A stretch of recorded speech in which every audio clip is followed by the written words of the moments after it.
The Groove School. This is a live stream at Reggae Star Factor YouTube and Reggae Star Factor Facebook. The date, the 14th of May 2021. The time, 8 p.m. until 11 p.m. Featuring the legendary Little Roy. With songs like Bongo Naya.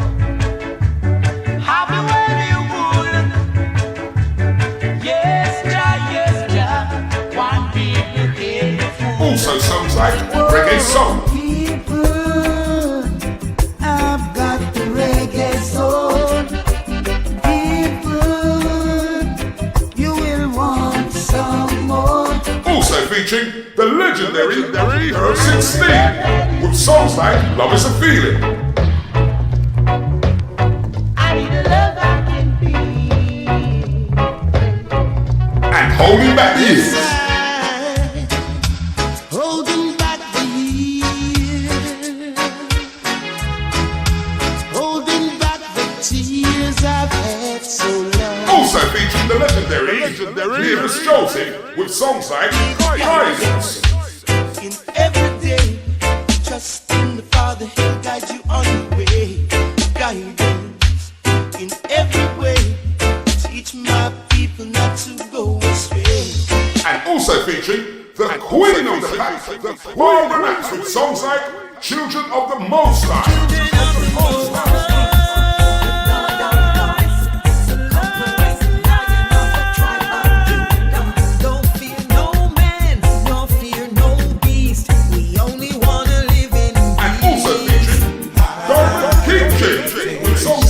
Higher meditation. Higher meditation. Divine man, so much inspiration. This is definitely one not to be missed. Make it a date and don't delay.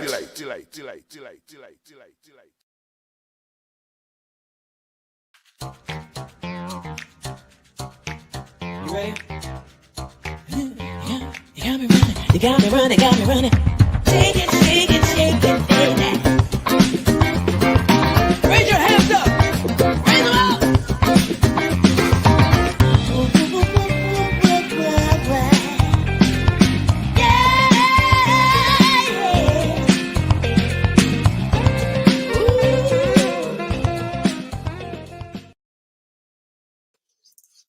Good evening, and welcome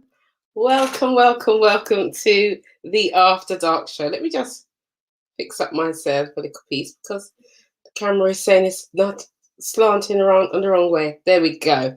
Right, so good evening. This is your girl Yvonne Michelle from YvonneMichelle.com. I am a speaker. I am a trauma-based speaker coach. That's what I am. And so I am here this evening, as always, with the After Dark Show. So I just want to welcome you. Those of you who are on Facebook, those of you, let me say that again. Those of you who are on Facebook, I'll tell you about Facebook in a minute. And those of you who are on YouTube, welcome. Welcome those of you who are on MediaNet Live TV. Thank you for joining me this evening. Yes, and those of you who are on Facebook, I'm telling you, some of you are lucky and some of you are not, because I am in Facebook jail. Could you imagine? Much to my horror, I am in jail and I am innocent. I didn't even have a trial. They just flung me in jail and deleted my account. Yes, my business account has been deleted. So I have been trying to negotiate with Facebook all day, which is it's like pulling teeth. It's like having a toothache. It's jarring. Let me just say that, to say the least. So welcome. Those of you, for those, there are going to be some people who are not on the Facebook group, and they will be finding it difficult to watch tonight's show. If they use their initiative, they will know. If they go straight to YouTube, they will find the show. So if anybody does message you and says, oh, is the show on, tell them to go on, come straight on to YouTube, and that's where we are. Apparently Facebook can put you in prison, Facebook prison, for something that you might have said 10 years ago, apparently. So maybe, just thinking about it, maybe it's about the Pum Pum Police. You know, because I mentioned that a few times, haven't I? So maybe in Boris Johnson, yeah, maybe that's why they put me in jail. But there you go. So, you know what? That just tells me that really and truly we need our own platform. Hello? Somebody. We need our own platform. We need our own things to start moving forward. I am a firm believer of God bless the child who has his own. And so we're going to be making some moves over the next few months to do things differently. And every time I've said that, we've moved. Yeah. So we're going to be looking at ways that we can do things differently and do the show differently, because we want to do things with a professional approach. So we are here this evening. Good evening. For those of you who are just coming in, come on in, come hither. We've got an amazing show for you tonight. Now, I am going to say thank you for someone who's putting up the YouTube link. Thank you so much. If you are out there in Facebook, if you can put that out in Facebook, that would be great, because even to post on other people's platforms, they are saying no. Right. Marilyn Turner had some similar thing happen on YouTube. They deleted the whole channel out of the blue. I trust you'll get it sorted. My goodness gracious me, look at this. Thanks for that, Marilyn. Thank you for that, for saying that. I'm hoping it will get sorted out. I'm hoping. Good evening, everybody that's coming on. Come in. Come on. We've got a really juicy topic tonight. It is not the hidden issue. It's not the hidden issue tonight. That is going to be next week, and then we're going to have a little bit of a break from the After Dark show, because Yvonne, Michelle, me, and I'm not talking about myself in the third person, I'm going to take a little bit of a break, because I've been doing this for a year, every week, yeah? So I'm going to have a little bit of a break and spend some time in the hot tub. That's what I'm going to do. Anyway, so I'm just going to get myself comfortable as I'm going to start to welcome in our guests for tonight's show. Now, tonight's show is a show that we promised a good few weeks ago. We had a show about the menopause. Do we remember that? Do we remember that, ladies? We had a show, and I've had so many messages from the ladies who have said that the show was an eye-opener, and how they realised that they themselves were already perimenopausal and going through the stages of menopause. And the question that was posed then was, do men go through menopause? We hear about men going through a midlife crisis. We hear about men going through all kind of emotional stuff. But do men actually go through the menopause? Well, we have our trusted sexual health consultant, Zora Johnson, here. She does all things in that realm, in that medical realm. And she's coming to talk to us about the andropause, which is the male version of menopause. Now, I'm just going to say, I like to stay neutral, but today, I just want to be like the devil's advocate, because I'm just like, can we just not have something that we have and there's no competition? But, you know, Zora's going to come and she is going to teach us. So this is going to be a teachable show. This is a teachable moment. So I'm going to say to you guys, get your pens, get your papers out, and get ready to learn. We're going to school. We're going to learn something about our male counterparts today. Why? Because understanding each other is key. If we are going to move forward and build healthy, long-lasting relationships, we must first have an understanding of one another. Yeah? And so because of that, we have this show. So without further ado, I'm going to bring in our guests for this evening. I'm very, very excited. We've got new panel members as well coming on tonight. So I'm very, very happy. So without further ado, I'm going to speak to my friend at the back, and I'm going to say, can you let the first person in to the green room, please? Oh, hello. Hey Yvonne, how you doing? I am wonderful. Good evening, Bilal. Now, this is Bilal. Bilal is a new panel member to the After Dark show. He is a neurotherapist, and he helps with stress, anxiety, depression, PTSD, trauma, and many other mental health issues.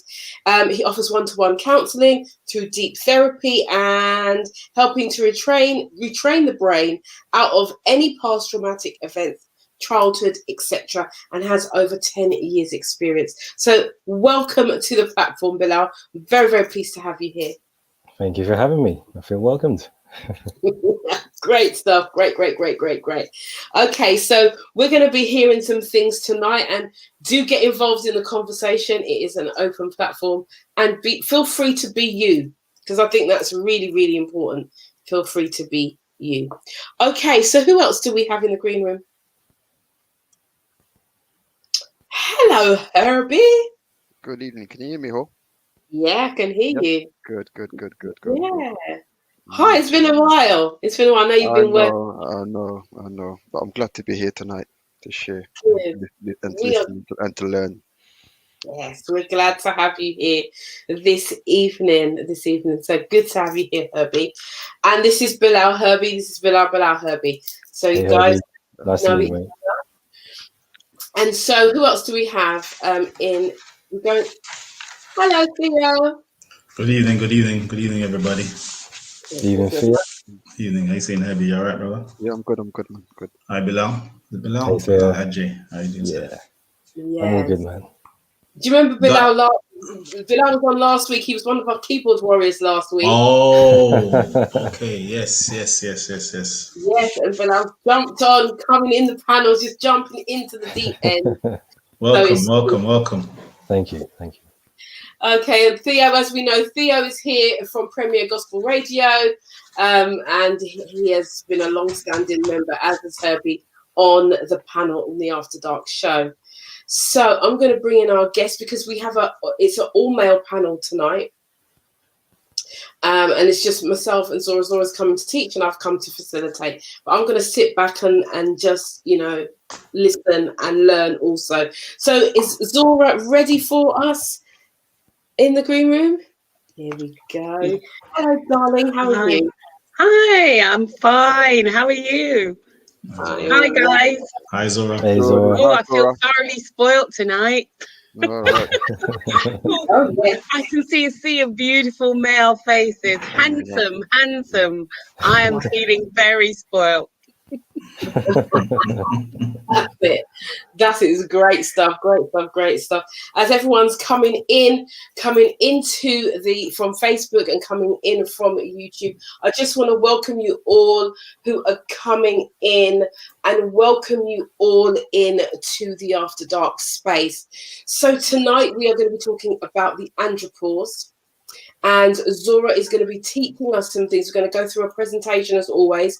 If you've watched the show before with Zora, Zora's done 2 other shows with us before and has really taught us a lot through her presentations. And, I'm just super excited to have you here, Zora. I am, again. Thank you. Yeah, we're making a habit of it now, Eve, aren't we? Yes, we are. Oh, yeah. The thing is, this is why we need to learn, and we need to grow and evolve. And the only way we're going to do that is if we take the time to sit down and gather the information and learn from that. So, you're a very good teacher, and I'm very, very pleased to have you here. Oh, you're thank you so much for that lovely welcome.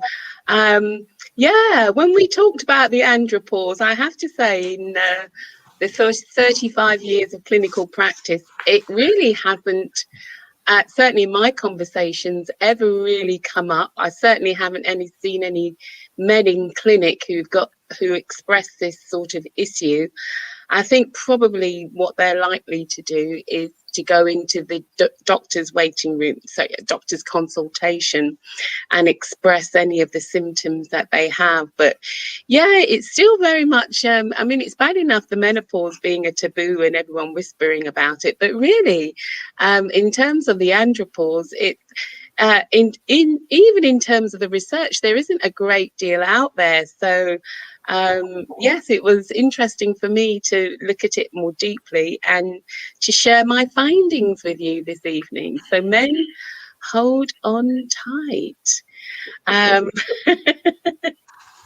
Oh dear. So I'm not sure who's got the presentation, but it'd be great to bring it up.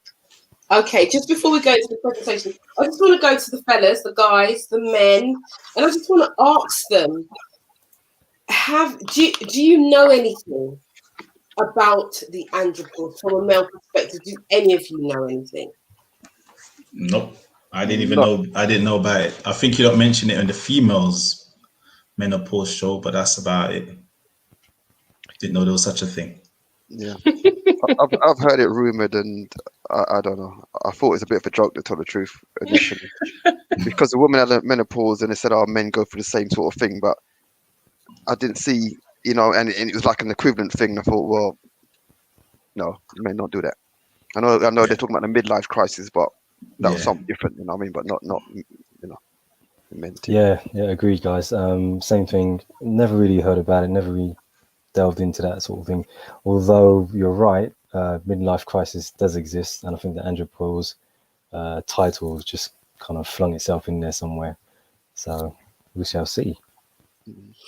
Okay, well, I'm glad that you've been open and honest, because as the advert said, is your man having a midlife crisis? Is he your husband, your partner, your man? Is he having a midlife crisis? You know, or is he going through andropause? We don't know. You know, do we even know what the symptoms are? Do we know what the effects are? Well, we are about to find out. So we're going to bring back Zora, and Zora's going to take us through some teaching, some training, and we're going to learn. And there may be some things that you identify with, guys. And if you do, you know, this is an open forum, as you know, and it is a safe space. We do talk outside of it, so I'm not saying give away everything, all your private business, but do share so that, you know, we can really make this a real teachable moment. So how are we doing this? Are we going, is our engineer going to do the presentation?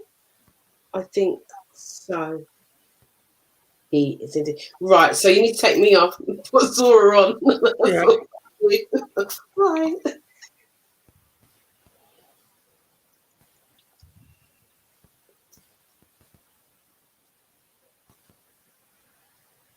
That's it. Wow, that's a very large picture of me. It's a bit intimidating. There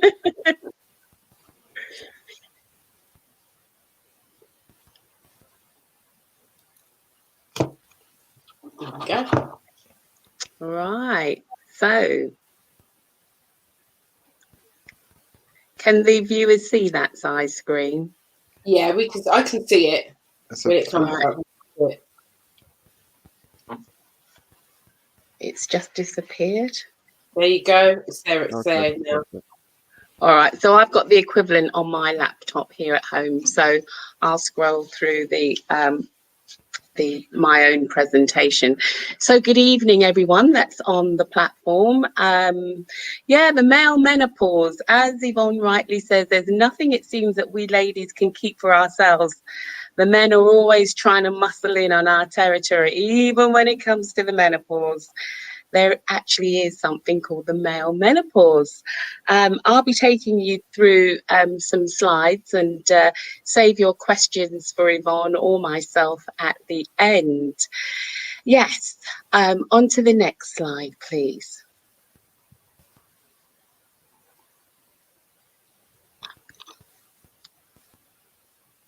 Okay, so what is it? Well, there isn't one actual physical definition. In terms of the male menopause, which is also known as the andropause, when that name comes up, do refer to it as the male menopause. It is actually a collection of symptoms which manifest themselves with typically these three symptoms. Men may experience a high level of fatigue, certainly a decrease in their libido, which is their sex drive. And also coupled with this, they will get a gradual decline in testosterone levels. On to the next slide, please. And the rumor is that it actually doesn't exist. Well, actually it does, and there is evidence to suggest it does. The types of things that men will also experience are swings in their mood. If he was miserable anyway, trust me, you're definitely going to see another side of his level of miserableness. It can also lead to a loss of his muscle mass and a reduced ability for his ability to exercise. Often you see guys with beer bellies, and this is because there is fat redistribution, often as a result of a slowing down of the pancreas and the way it works. But it can also contribute to what is known as gynecomastia, which is when guys look as if they've got man boobs. And when I say man boobs, they're not pecs. They're actually soft tissue that actually, when touched, will feel very soft like female breasts. Next slide, please. Yeah, for those of you out there who are on the platform who are in their middle years, there is, coupled with all of this, at a particular time in a man's life, certainly around 40, he might show levels of lack of enthusiasm. The kind of drive that he might have once had seems to lack. If you find that he's tossing and turning at night, he might not be getting hot sweats, but he may well be experiencing difficulty with sleep. And like us ladies who are going through the menopause, they'll even have or experience poor concentration and short-term memory loss. Now, Theo looks as if he's taking down a lot of notes. Is this for future reference? I know a lot of guys, so when they're talking, I can then actually pinpoint them. This is what you might be going through. So, really? Oh, that's interesting. That's really interesting. Right. Okay. Now there is a short video about the male menopause. Whether or not I'm not sure if it will play, Yvonne. Okay. But we could give it a try. Oh, it's this one. You're saying it doesn't play. Will it work? I'm not sure. No, okay, that's a shame. That video was really to confirm some of the symptoms that I have just gone through in terms of the male menopause. It is a short clip, about 3.5 minutes long, where an American doctor is really basically reaffirming that the experience of middle-aged men are often known as going through the midlife crisis, as has been mentioned, does actually exist. Now, there are some myths around the male menopause. They don't actually experience a tailing off in a short period of time like we do. Normally, the perimenopausal period leading up to the menopause is about 10 years. In men, it's slightly different, and that's because the tailing off testosterone actually goes through about 3 decades. It tends to start in the 40s, drops even further in the 50s, and tails off in the 60s. All right. They actually say the male menopause is an unhelpful term. It has been sort of socially engineered and enhanced by the media because it suggests that the symptoms are the result of a sudden drop in testosterone in middle years, similar to what actually happens to us, but that's simply not true because it tails off over a number of decades. Can I have the next slide, please? In fact, testosterone levels fall as men age. The decline is steady at less than 2% a year from the age of 30 to 40 and beyond. And this is unlikely to cause any problems in itself, which is why it's not detected and picked up in the way that when we have the sudden drops in estrogen. A testosterone deficiency that develops later in life is also known as late onset hypogonadism, which sometimes can be responsible for the symptoms, but in many cases the symptoms are actually nothing to do with the deficiency of testosterone. Next slide, please. Now, for those men out there who wish they had a body like this, it is achievable.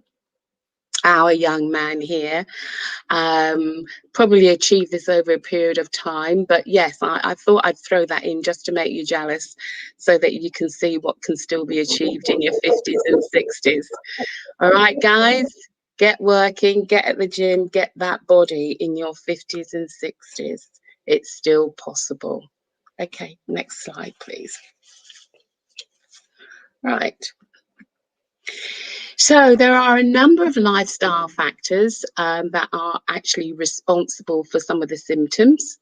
The symptoms that you can expect to experience are erectile dysfunction, stress, depression, anxiety, relationship issues. Any bells ringing, guys?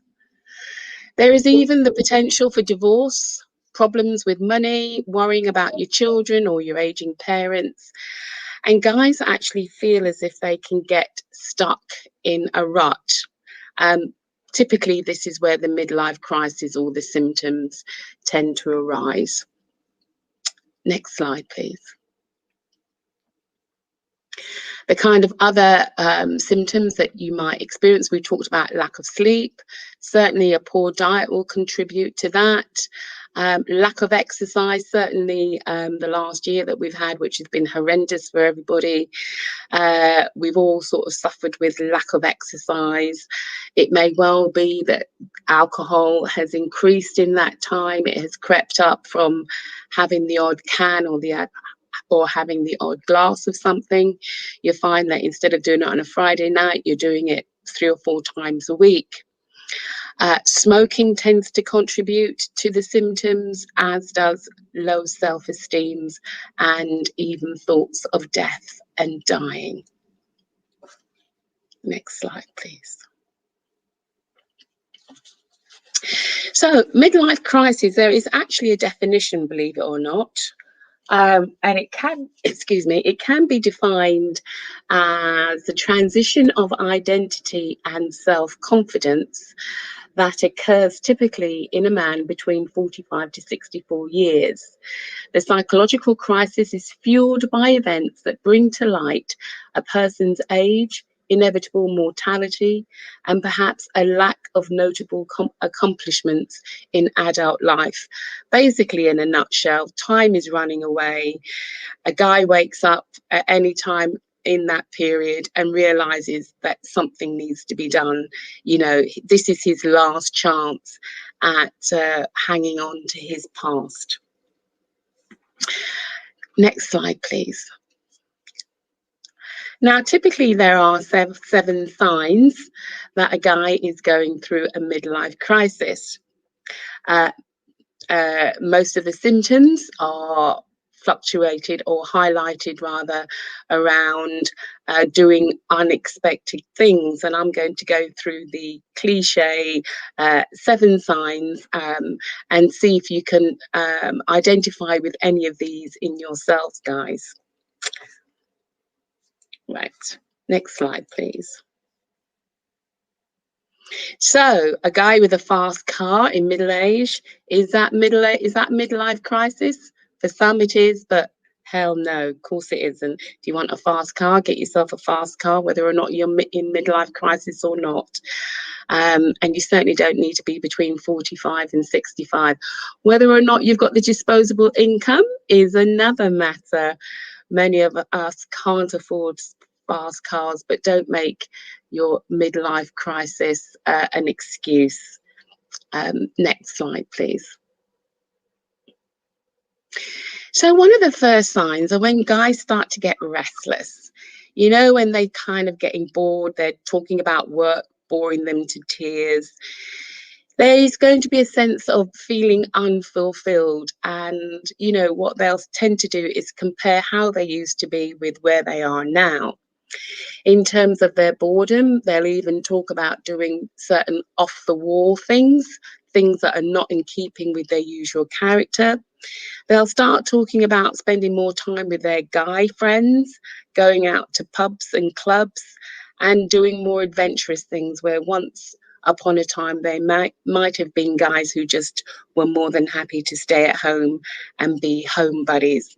And strangely enough, I've got a few friends whose husbands have taken on salsa dancing, and they meet up as a regular group of guys, and they go salsa dancing. They've taken up going for long weekends in Europe on golf weekends. These are definitely guys behaving badly and leaving their wives behind. They are reclaiming their youth, and my friends don't like it very much. They wonder what the hell is going on. Okay, next slide, please. One of the second signs that there may be a crisis on the horizon is your partner making rash financial decisions. It might not extend to the fast car, but it may well be that they go and splurge out on some expensive item without consulting you. Usually a guy who has been really reasonable in his behavior, you might find that he's going off and doing his own thing. He might go and buy a Rolex watch when you're hard up. He might go and do something else that's irrational. Who knows what he'll spend his money on. But often, again, he'll do something that appears more irrational than his character has been sort of tuned in with in the past. Third sign, please. He might even consider starting a new career. Again, it might be something he's wanted to do for the longest time and didn't have the guts to do. Because he's been mulling over doing such a drastic change, it may well be that it seems rash to everyone around him, but because he will have thought it through without discussing it with his partner before he makes a jump, it will seem as if it is totally irrational and obviously frighten everyone if you've got a mortgage and certain bills to pay. Okay, fourth sign, please. Now, this is a biggie, actually, hair loss. A lot of guys, I see that Theo is chuckling over there. For a lot of men, and in fact, virtually all the men on the panel tonight haven't got any hair. I don't know if that's intentional or because they lost it naturally. But for a lot of men, their hair is part of their masculinity and virility. When the hairline starts receding, it can actually throw them into a mini panic. Now, I have to say, you know, black guys with virtually no hair is incredibly attractive. So in fact, to see a guy with a mini afro these days is very unusual. Anyone who's held onto his hair will probably cut his hair mega low anyway. You don't see black guys with toupees, but a lot of the European men, you'll find that they'll do something ridiculous and even go for a hair transplant. But I know I take on board the fact that hair loss can be majorly critical, and yeah, it can throw men into what we can see as a mini crisis. Fifth sign, please. Yeah, you might even see him engage in extreme sports. Guys who, you know, wouldn't even ride a bike, you'll find him pull out a motorbike. This guy here in this screen, he looks super sexy, heavily tattooed, And if you find that your guy's showing an interest in motorbikes, ladies, please be warned. Some of them, men might find that the adventure is what they're looking for, the thrill and the spill of going at speed. In fact, these are all death-defying acts, not very clever, guys. Compromise is the only solution in terms of meeting them halfway with this newfound freedom of expression. Next slide, please. Sadly, what you may find as well is that because they feel that they're losing their desire or their impact on the opposite sex, they'll do whatever they can to reclaim that. This is probably the time when the relationship is at its weakest, because at this period of time they are known to cheat. If you find that this is the case, it's important to reclaim your desire for your partner. Do your best not to get them to have wandering eyes, because at this time their desire for attention is so much more stronger, and it comes from the fear of them losing the ability to be attractive or even sexy. You giving them attention is essentially what they need or what they desire at this particular time in their lives. But it works both ways. You know, a man might not feel attractive, but equally a woman is going through that. So, you know, it is a two-way process for you both to give each other attention. Next slide, please. Because you really don't want him to be in the arms of another woman, ladies. It is about giving him the attention that he needs. Okay, next slide, please. And finally, the seventh sign is you may find that his drinking, I've mentioned this before, he may start experimenting with soft drugs, other sort of I think they call them recreation drugs, aren't they? Is it a little bit of weed that starts off here, then just increases in terms of the frequency in which they feel that they need to have these recreational drugs. It's all to do with excitement and thrill, you'll find.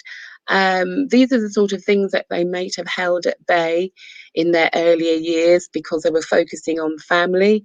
Now there's more disposable income, there's more time, the children are leaving home, and you'll find that men in midlife tend to decide to take up a habit or even start to experiment with things like drugs in addition to smoking. So next slide, please. Ladies, I want to reassure you that it doesn't have to be disastrous. There are things that you can do to help your man, soothing words that you can say. And the most important thing is to remind them that they're not alone with the problems that they're undergoing. Be supportive, be patient, but gently challenge your man's action. Believe it or not, it will pass. And when it does, he certainly will appreciate how you stood by his time during the whole ordeal. Won't you, guys? Give me a nod. Yeah, yeah. Lovely, thank you. Can I have the next slide, please? Yeah, because we want you all coming out looking like this guy. Smooth, suave. We want you to reclaim your midlife and do it in style. Next slide, please. Now, if it starts to get out of hand, your symptoms, it's really important that you nip to your GP. If you can't go on your own, I suggest you ask your loved one to go with you. Your GP will, after you've expressed all your concerns, should undertake a blood test in order to measure your testosterone levels. When the results come back, if there are deficiencies present, you may be referred to an endocrinologist. This is someone who specializes in looking at your hormones. Testosterone, if it's necessary, is a likely replacement, as this will replace any hormone deficiencies, and hopefully it should relieve your symptoms and you will reclaim your place as the man that you once were. Next slide, please. It's also important for you to look at your lifestyle. We've talked about COVID. COVID has thrown the whole spanners in the works. I do believe that gyms are open now, and it's really important that you find an exercise regime that suits you, something that increases your cardiac output. I have to say that I've taken up walking. Walking costs nothing. It really is about fitting some sort of exercise that raises your cardiac output into your lifestyle. If you're overweight and the few pounds you have mounted over the last year, it's important that you get back on track. If you're a smoker, it's important that you reduce your smoking and or to consider another alternative such as vaping, which personally I think is not a healthy alternative. But if it means that you smoke less and you vape more, that's as best as we can expect, I guess.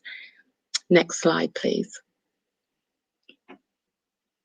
I think, you know, in terms of your approach to life, I think you need as men to decide that you're going to make a change. You know, we all want happiness, and I sometimes believe that being in a state of happiness is an idealistic state, and I think perhaps accepting where you are is the best option.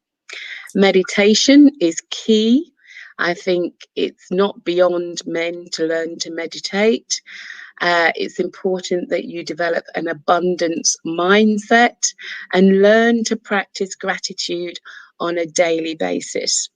If you are passionate about a hobby, redevelop it and reignite your passion.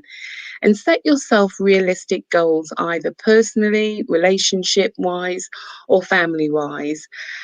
It's important too to stay off social media, and the reason for that, it can really dent your ego and take away time from doing other activities that are more meaningful.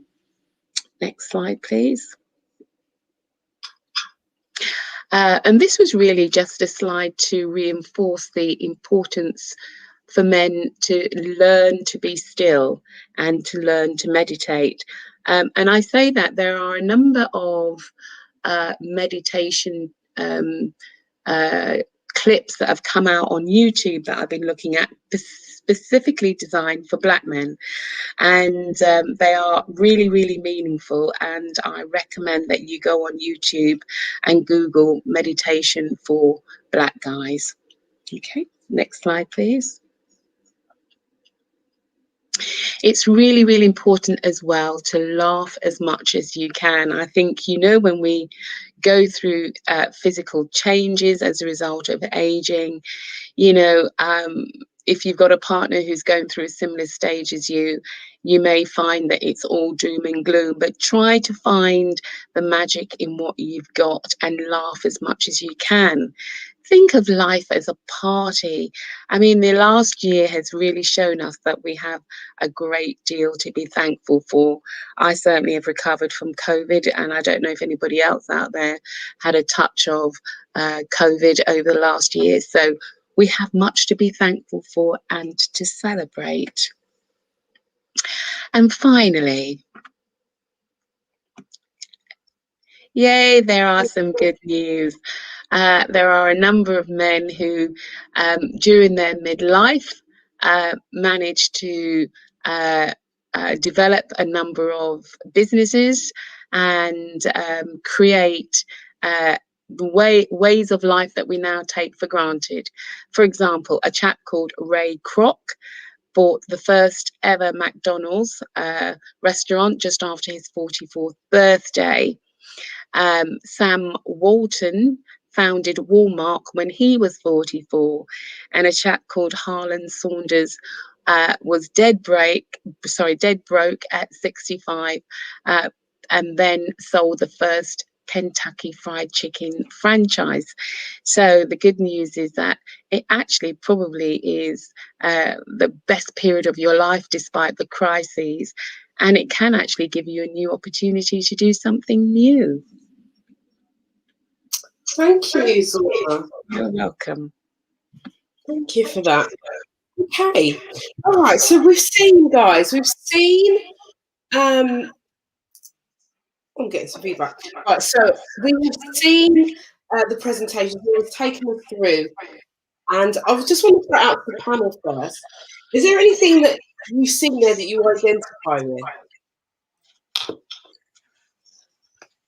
I think the balding hair, Theo definitely.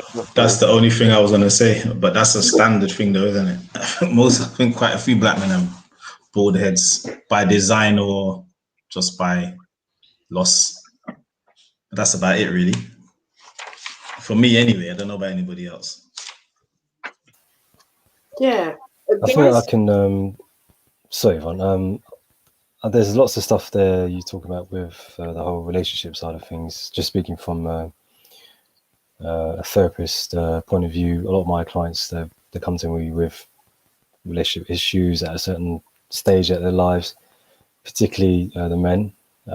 They do come to me with some issues, whether it's coming from the lady side or it's just a personal thing, or it could be a family thing, or a relation thing or work thing.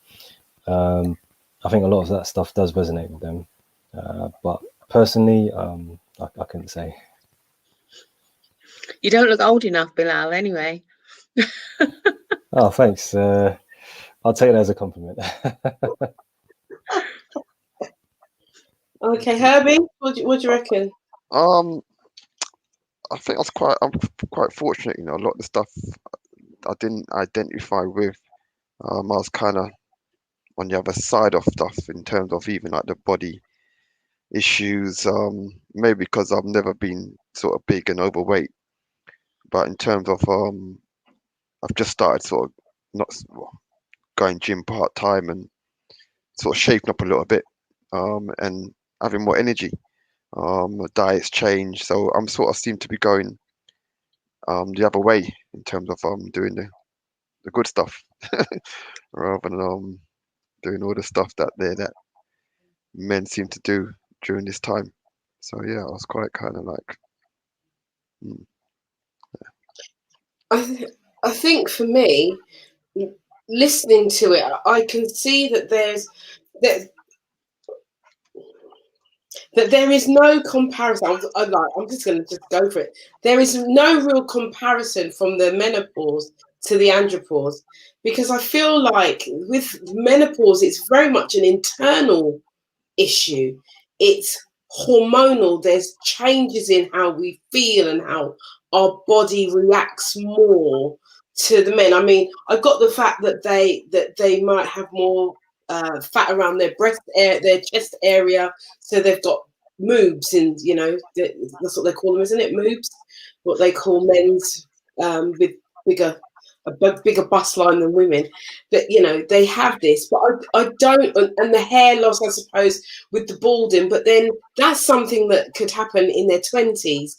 Male pattern baldness is something that's quite common in all men, in younger men. So it's not something like the hot flushes, the night sweats, the real mood swings. And it's not to make comparison, but my thing is this a real thing? Because it feels to me like it's more of an external thing for men. I might be wrong, but from the information, it seems like it's more, because like when I listen to women, there are some real definitive issues that we go through in terms of menopause that really shapes and has us in a way that sometimes we're not even able to function. I mean, there is things like dry vagina and things like that when we're having sex and things like that we're not able to produce those foods because the hormone deficiencies. Does that happen to men? I mean, we know that as men get older, they may not be able to sustain a solid erection like when they were younger. It's a little bit flaccid, maybe. But again, I suppose, well, am I talking myself into that then? So my question is this really something that men are suffering with? Because I know that women do suffer going through the menopause, and are looking for holistic remedies to help them to feel better, to function on a daily basis. And my thing is, does this happen to men in that way, in your experience? And men, you are here, so you will know what you feel as men.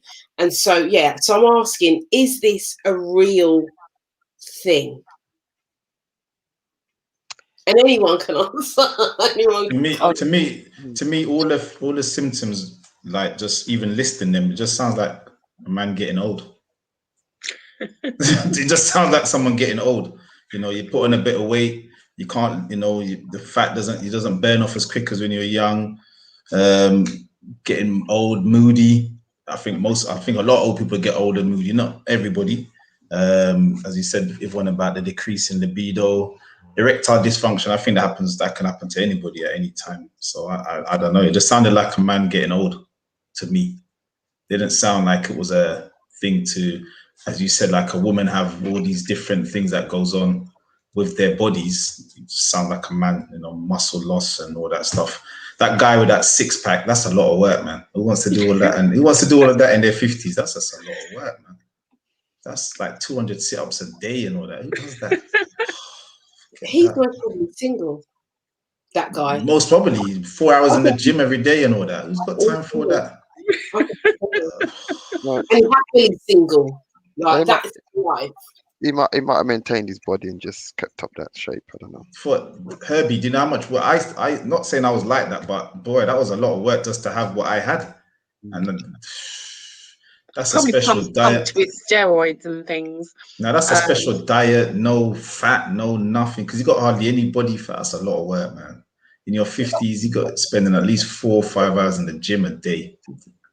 Easy. It's all right. He ain't got a wife.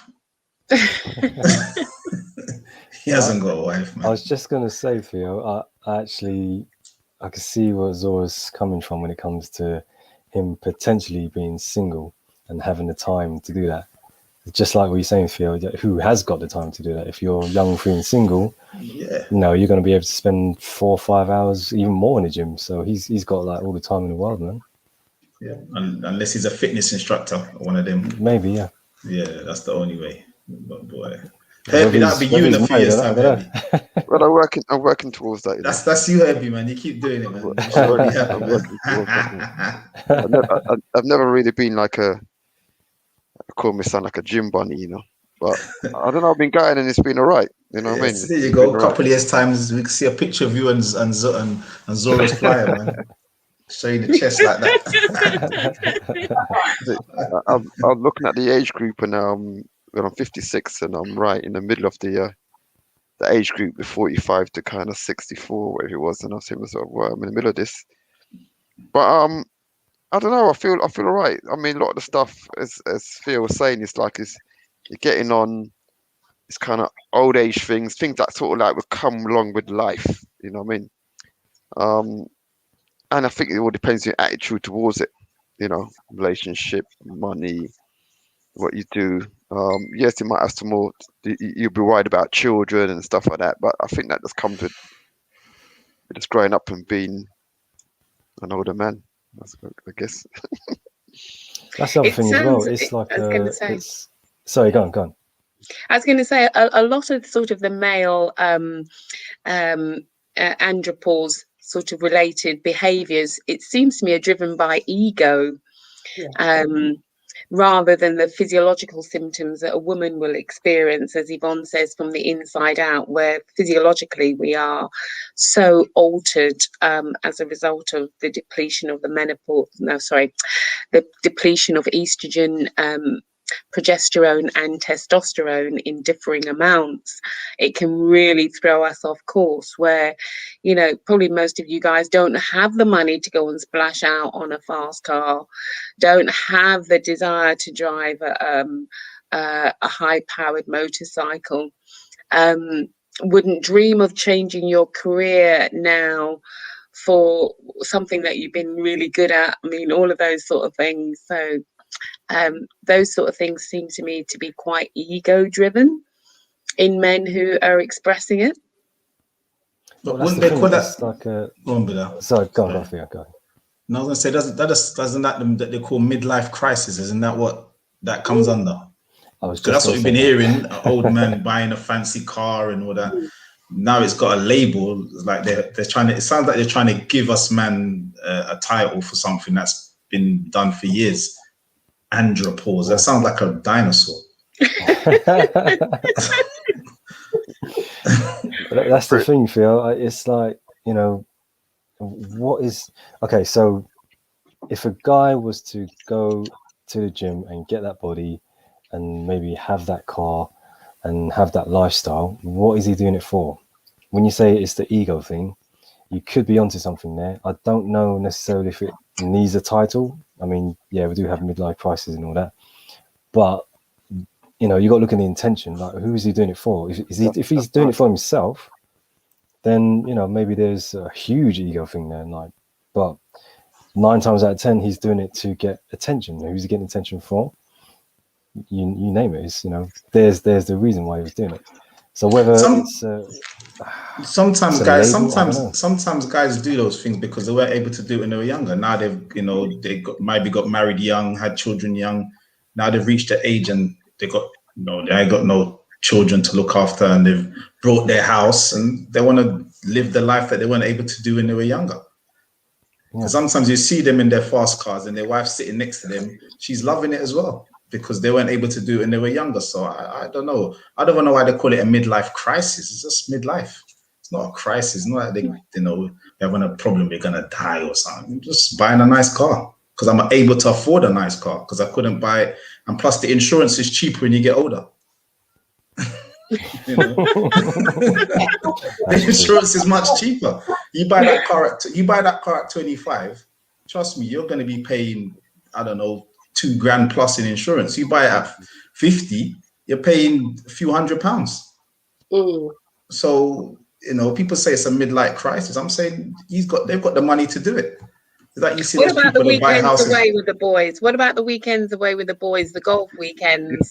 The females do it all the time. Females do it all the time. They go out with their girls. They have their girly weekends. Now the guys do it. It's a problem. Come on, man. Allow us, man. I think it's healthy. You know, I think as long as it's not a thing that happens all the time, you know, where you're going out every week, you're in a relationship, you're living with them, you're married, you're going out every week with the boys, that's an issue. But to go out once in a while with your friends, you know, play golf for the weekend, I don't think that there's anything wrong with it. I think it's healthy for us to have extracurricular activities outside of our partners. I think that is healthy. Yeah. Again, it's balanced, isn't it? Everything is balanced. Because I think women, as I said, women do it all the time. Women, you know, we're going on a girly weekend. Us and the girls are going away. It's no problem. A man does it now. Oh, there's a problem. Why are they going out? Why? Look, he's going away. So what? It's part of life, man. He's older now. They've got no responsibilities. What's the problem? Go and have some fun, man. It should. As long as I think where the midlife crisis element comes in is that the man gets this fast car and then he's got this younger girl, not his wife, not his partner, he's having an affair or he's doing something else on his arm. I think that's where the whole terminology of midlife crisis comes in. Like you're trying to relive your youth or trying to get something that you think you've missed out on throughout your life and you're just trying to grab it with both hands now. I think that's where the terminology of midlife crisis comes from. Okay. But with this, I mean, you know, listening to this presentation and you know, and having all the conversations that we have had over the last year in terms of men and women and how we function and how we function together or not function together. When we started to talk about the menopause and it came up that men have this and it's not just women and it's a shame that those men actually who were on there, the DJ Super Me, where is he tonight? You know, he had a lot to say, you know, before in terms of how we react and how men feel, and you know, and the things that they go through. But one question I wanted to ask, and I want to ask you, Zora, because you mentioned about the chest area, but one of the things that I have recognised over the years and seeing is. It's not just black men. I was going to say especially black men, and I would say especially black men because that's who I'm looking on. Let me just say it as it is. I'm a watch me. I look upon black man. Right? It's the stomach area, because what I've noticed is that a lot of men, not all, but a lot of men have got this baby girth going on, and the belly looks tough. They actually look like they're pregnant. Their belly look hard, like if you're poking your finger with rough, kind of thing. You know. I wanted to know if that was a thing, if that was a build. You know, like you were talking about where the testosterone builds up, and you know they get more kind of things around their breast area, the chest area, to make their chest a little bit more it looks a bit more feminine, doesn't it? Is there something that's going on with men, do you think, or do you know of, that makes that area really hard? It looks tough, man, rock hard. I think it's just a redistribution of their fat that often happens in middle age. It happens to women too.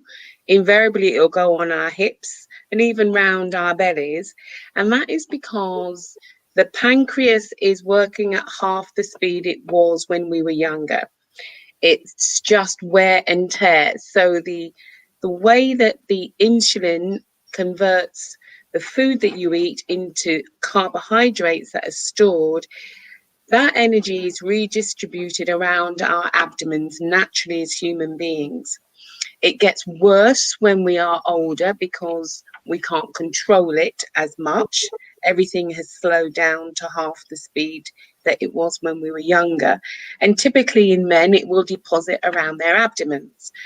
But sadly, it's the most crucial that puts men at high risk, certainly for issues around cardiac disease. If the fat is settling around your middle area, they will say that your level of heart disease is likely to increase quite significantly unless you can do something about it. That's interesting. That is interesting to me. Lolly Lorraine says men drink Guinness and beer. She's got Guinness. Yeah. I think it's Guinness. Yeah. Yeah, it's called the middle-age spread, and it's called the middle-age spread because it literally does happen during your middle years. But that's when everything in your body slows down. We are at our highest risk in our 50s and beyond. And if you can get through your 50s without any underlying diseases, it's very likely that you'll go on to live a very good life in your 60s, 70s and beyond. So for both men and women, this is a really crucial time in your sort of health, and it's really important to get on top of it in your 50s. If it means you've got to change your lifestyle quite significantly, if you're smoking, I strongly suggest that you stop. If you've got a diet that's high in fat and high in carbohydrates, you need to turn that around, and certainly eat a diet with a high glycemic index, or sort of low glycemic index. And yeah, we've really got to get fit. We've just got to get moving. We've got to get off the sofa and put the trainers on and start walking the streets, walk in the park. Put your headphones on, listen to a podcast. That's what I do. I put my headphones on, get a decent podcast. I know that I've got a couple, and I've got my little route. And by the time I've done my little route, I've done 10,000 steps. That's right. That's right. I think that's good advice. Good advice. Kellyanne Ross is saying, he says, Theo's making a good point. who's making up these labels like midlife crisis? These sayings have been going around for years. I do believe they have. It says very negative, very controlling, with mind conditioning as well. And he says he's experienced fat around the ab area for some years now, and also man boobs. Thank you for your honesty there, Kelly and Ross. I appreciate that. Tony Cox is saying lockdown hasn't helped the waistline. I don't think lockdown has helped. Well, there's a few things. I shouldn't say that, because lockdown has been good for some people, but I know that it hasn't been, especially not for the waistline, unless you're a fitness fanatic. But you know, I would really like to know what that condition is called, because I call it tough belly syndrome at the moment. But the belly's not normally tough, though, is it? Well, you see, the thing is, I'm so tempted to go and poke it, but I'm scared that I might break my finger if I go like that. Because it's so round, it's like a pregnant man. You know, I want to ask, is there anything kicking in there? I think most of the time it's quite, I don't think it's as tough as you think it is. I think it depends on the man. If the man used to exercise before, it might be a bit firm, but I think most of the time it's quite soft. Is it? Because sometimes from the back the man looks so slim, and then when you go around the side, it's like apparently they call it a dad bod now, isn't it? Is that it's called a dad bod? Oh, is it a dad bod? Dad bod, you know, a bare belly kind of thing. Actually, going back to the expression midlife crisis, it was actually coined in the 50s. So it's a relatively new concept in terms of how we relate or how it's expressed. But yes, when I was doing my research, it was something that was coined in the 50s and has stuck ever since. What about andropause? When did that come about? I only heard that a few weeks ago. When did that come about? Oh, that's been around a while.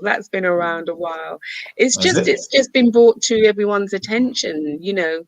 It's a bit like the menopause. It was called so many other things apart from the menopause. It was called the change. It was called a whole host of other names before, you know, we knew it as the menopause. In fact, people wouldn't even talk about it. I'm talking the andropause, not menopause. The andropauses. When did that came around as well?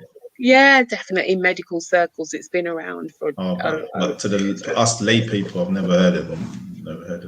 I think the thing that gets me is the actual name itself and the pause, because you know the term menopause. Some comedian said it quite a while back. He said it literally means men on pause.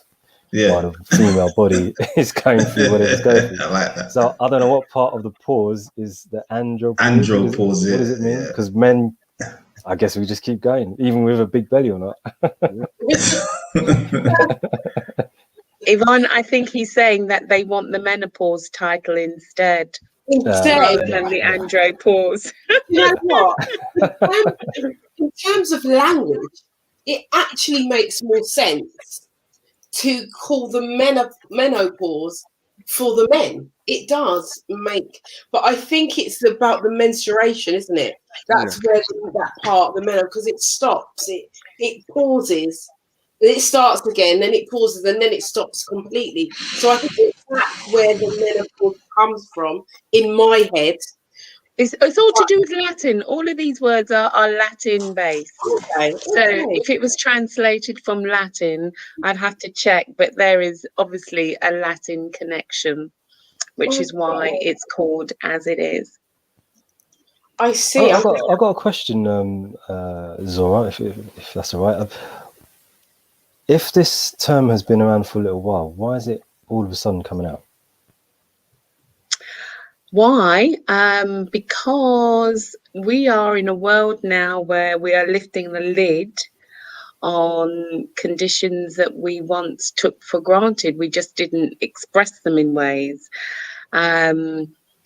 It's very difficult to say. I mean, Yvonne's show in terms of highlighting what it is in terms of its medical terminology, had we not discovered that the medical terminology has been around for donkey's years, it would have just been termed midlife crisis, and that's just how people would have related to it, when actually it is actually known as a condition where men, as a result of the depletion of their testosterone over several decades, actually do need testosterone replacement therapy. You know, it's a condition where blood levels are taken, and there's a definite distinction in terms of a man's level of natural testosterone where it is replaced. Now, I do know some athletes take testosterone in order to improve and enhance their performance, as well as other steroids. But yeah, it's clearly a condition that warrants that merits treatment. So sorry, Zora. Would every man go through this? Sorry? Would every male go through this period? And would it be I personally reckon they would, in the same way that in different degrees, women go through the menopause in different degrees. Some women might have symptoms, other women might. I imagine it's the same for men.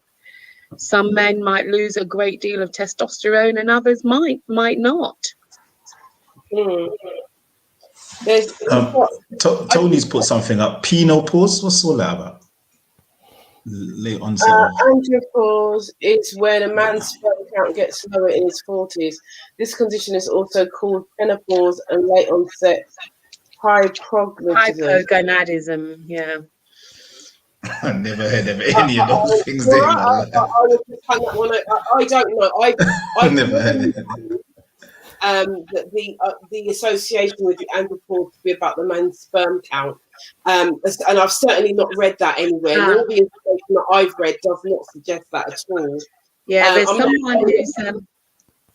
Yeah, I'm not saying that. There's a comment there that's quite interesting. Do you want to read it out? It says he's been now seeing his PT. I don't know who that is. Is that physiotherapist? Personal trainer twice a week, and now 3 times a week since January, to slow down or control this andropause thing, and mainly now living a vegan life. Interesting.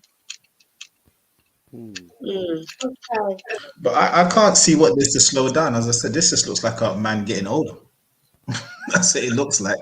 It doesn't seem like there's any hormonal changes, like, you know, as I said, women get the sweats and all that stuff.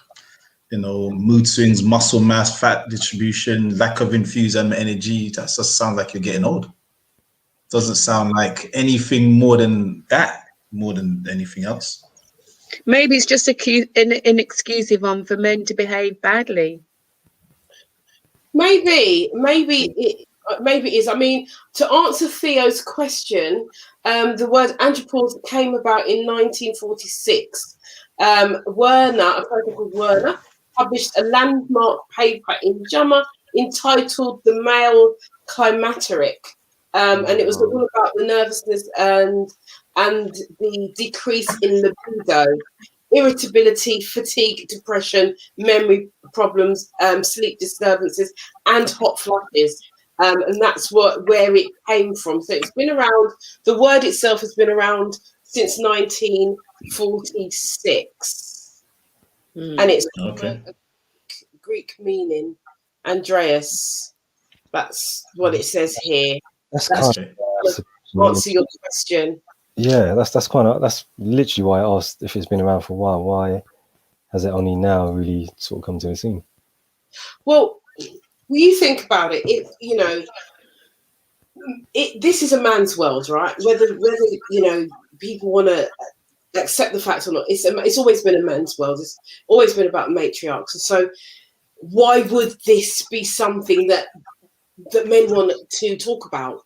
Because it kind of then diminishes the whole masculinity of a man and all of that. So that's in my head, and I'm not saying I'm right, but in my head, that's why I would think, well, they probably wouldn't want to discuss this And again, this whole ego thing, you know, as well. You know, I'm the man, and men like to be seen as strong and powerful all the time. But this is kind of like, you know, we're looking at you now, your libido, or we're looking at you like for something, and your libido's been diminished, and you know, you're not feeling like the man, as you know, that strong buxom man that the woman would be running to. So why would it be, you know, something that men talk about? But now I think we have a different type of man.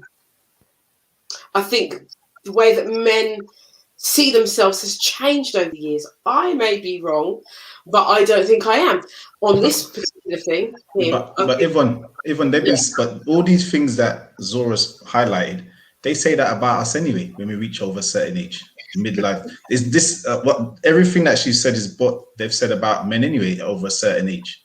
The midlife crisis. The midlife crisis, you're getting depressed, he's buying a car, he's got mood swings, muscle mass, he's getting fat, he's not, you know, he can't hold an erection, you know, all that, his libido's down. They've been saying that for years. Now, all of a sudden, they've cloned it and put a name on it, andropause, that came out in the 40s, and no one's heard of it until a few years ago, maybe. So the ego thing and all that, that's how it's been for years. So why all of a sudden it's called a menopause now? Like they're trying to give men something. No, you can't have the word. Sorry, but I'm trying to say they're trying to say we're having the same thing as women, but none of the symptoms match up to anything. It's just a man getting old. But think about the mindset, even in terms of, right, you've got andropause, which is supposedly a real thing, and then you've got a man having a midlife crisis. The man that's having the midlife crisis is buying a car, he's buying a bike, he's doing all of these external things. It's still to build up the ego. Do you get what I'm saying? So even though he's getting old, we know that he's getting old, but it's a mindset. For me, it's a mindset thing of, we can say it's better that we say we're having a midlife crisis rather than saying we're going through andropause. But the men of today are not as, maybe their ego is not as big. Maybe they want more sympathy. I don't know. Some men, let me just say that, some men, before everybody starts shooting me down and say I'm generalizing about all men. Some men, and there are some men, because we know that, because it was within this group, within our conversations, that the whole thing of andropause came up. Because I think you're right there. You know, it could be choice. Like the pictures that you showed in your slides, or shows a man who's chosen to look after himself, buy the car, even though he's in his, I don't know, 50s, 60s, whatever. He's chosen that. So Yvonne, I think you're right as well. It can be a mindset. Why they put a label to it, I don't know. You know, you can only go two ways. You can either go one way where you're, you know, fighting forces of nature, trying to be fit, healthy, you know, looking after yourself and all that, or you could just choose to let go. But I'm out there with Theo as well. Why is it given a name? I think it's just a choice. And you're quite right. I think I put those images there to provoke conversation, because they are the epitome of what a man who's proud of his body could achieve. And we all, even women aspire to have perfect bodies. I definitely chose that because I knew it would provoke conversation, because you're all probably there thinking, what the hell is that about? You know, why has she chosen that guy? And I think men these days are so much more aware of their physique that they match themselves up to other guys who look or have bodies that are almost unrealistic, and they set themselves challenges in terms of what they physically want to look like, when it really doesn't matter, as you've rightly already pointed out. Who wants to be in the gym 4 hours a day to achieve a body like that? Because it really doesn't matter. And would you know, does a woman act? I mean, he's doing it for himself, obviously. But, you know, in terms of partnership, do you you know, do most women want their partner at the age of, like, this group is predominantly 40 plus. Yeah, we're more 50, 60, 40, 50, 60. This is where this group is at. So is that really what you want to see in your partner, this chiseled kind of man, that, and having him in the gym, unless the gym is in your yard, the gym is, you know, 4 hours a day, 7 days a week. I don't think they want them sort of super fit, super looking physical. But I think they want them to be fit.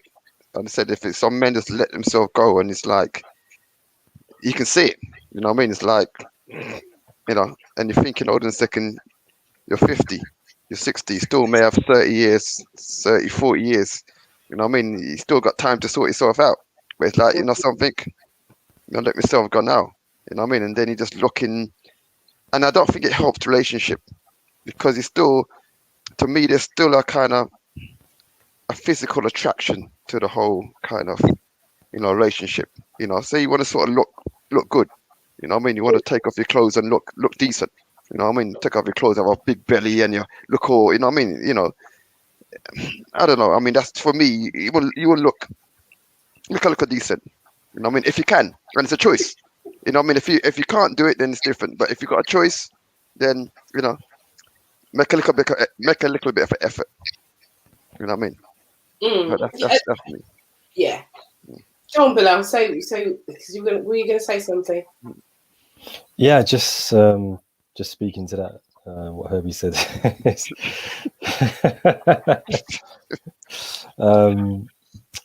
Look good for who? Huh? That's the question. Well, I would say for both. For you, yourself. Yeah, because put it this way: if you, when I say look good, I don't mean really go to extreme. But to me, if I'm looking good, yeah, then I feel good.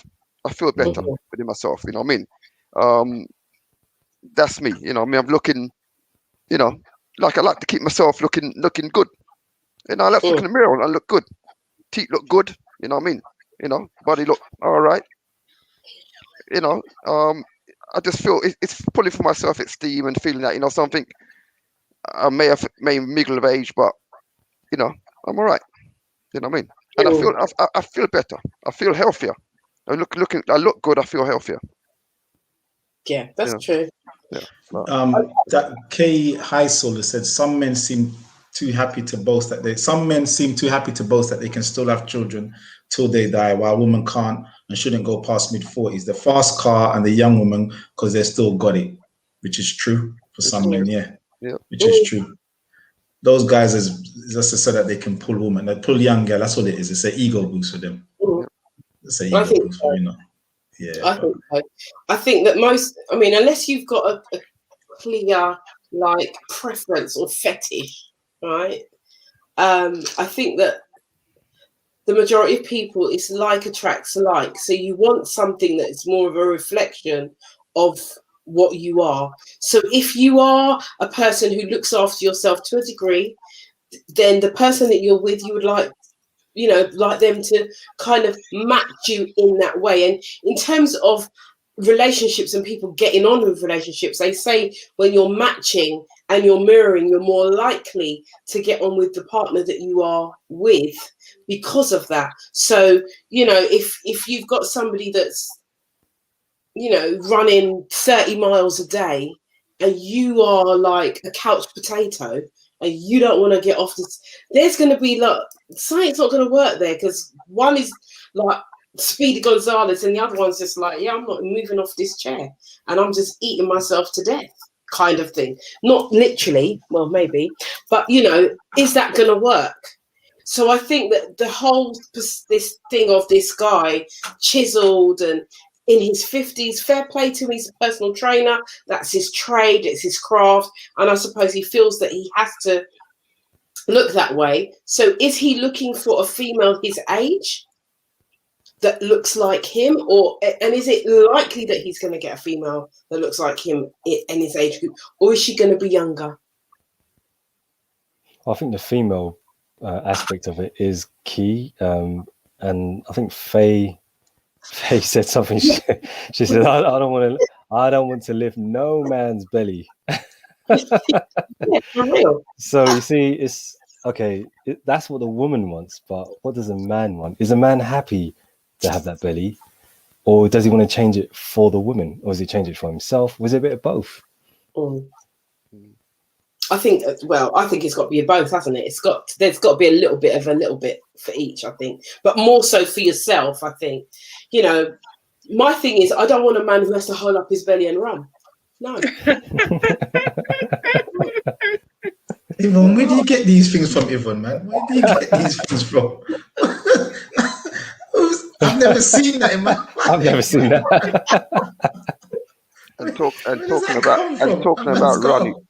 Talking about Ronnie one, I always want to be kind of at a place that I can run. That's what I'm saying. I can do something. You know, if I got my family still and wife to protect and stuff, that I can do something. You know what I mean? I don't want to be in a situation where, boy, I can't lift my hand, I can't run, I can't do nothing. You know what I mean? So I want to be in a position that something happen and I can defend something. You know what I mean? That's my kind of thing. You know, I got family and people to defend. Someone broke into my house, I need to be able to run them down or something. You know, I need to do something. You know what I mean? I can't stay up there. I can't come out of bed because, you know what I mean, belly big and you have to roll out of bed. I gotta be fit for that. I said, you know, and it's choice. At the moment, I'm good because I've got a choice. You know what I mean? There may be a time when you don't have a choice due to illness, whatever. You don't have a choice. But at the moment, I've got a choice. So while I have the choice, I'm taking the positive side of my life. You know what I mean? To another stage. So do we think that? I mean, you know, we're talking about, you know, how we perceive ourselves and how it impacts the relationship, and whether it's menopause or andropause or, you know. Oh, sorry. Before I go into what I was going to say, Tony put in, but Faye has a belly, and Faye came back with an answer saying, "Where is that?" Faye's come back with an answer saying, "Not one that you have to lift up." Not one that you have to lift up. You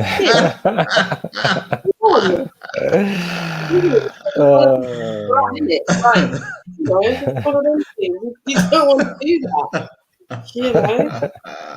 You know, why would anyone? But then, if that's what you like, then that's what you like. But again, Zora did put these images there to provoke us and to get us into a mindset of thinking, you know, this is a guy who looks well, he's well chiseled.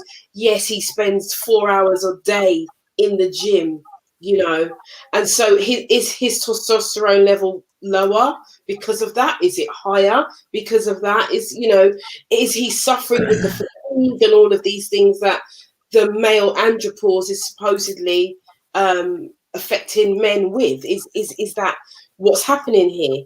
Or is it that because he is physically fit, that he's less likely to feel the effects of the andropause?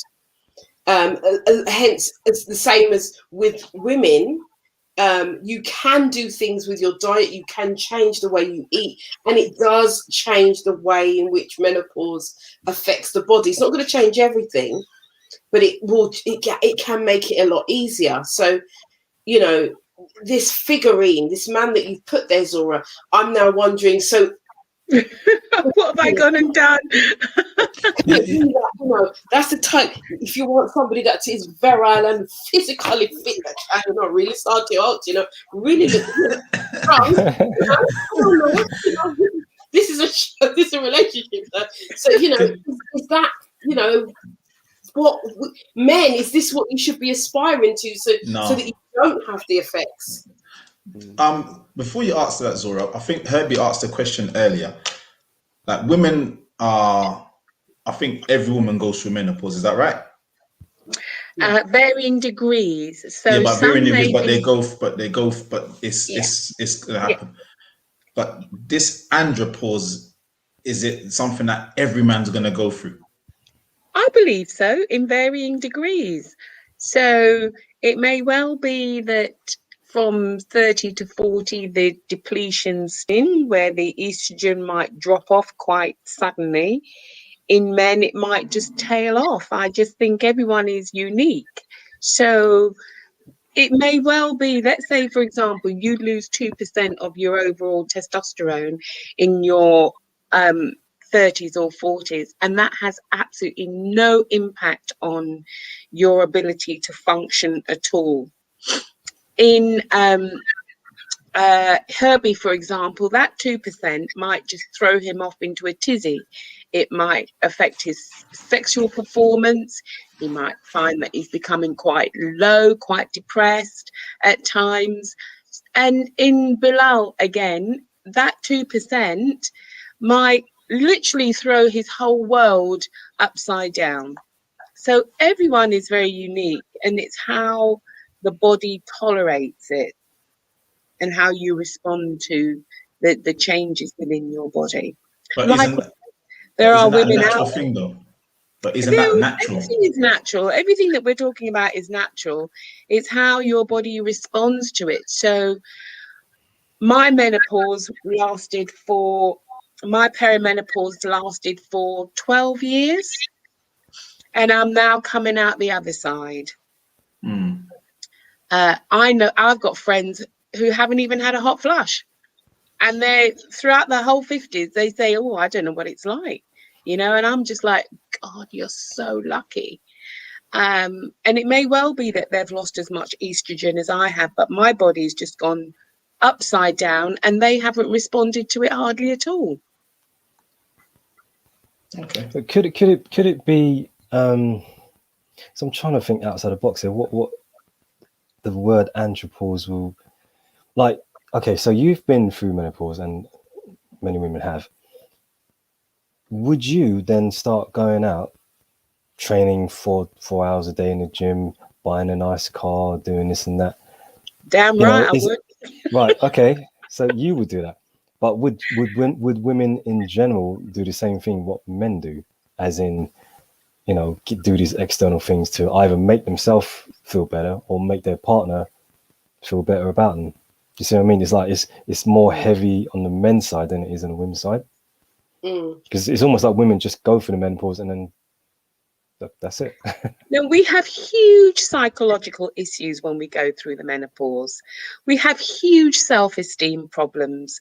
We have major issues with how our body looks and how it feels. I can't say that I've picked that up with the andropause, but I do believe that our bodies are like sponges when it comes to hormones. So if you think about it, your body is just full of hormones floating around.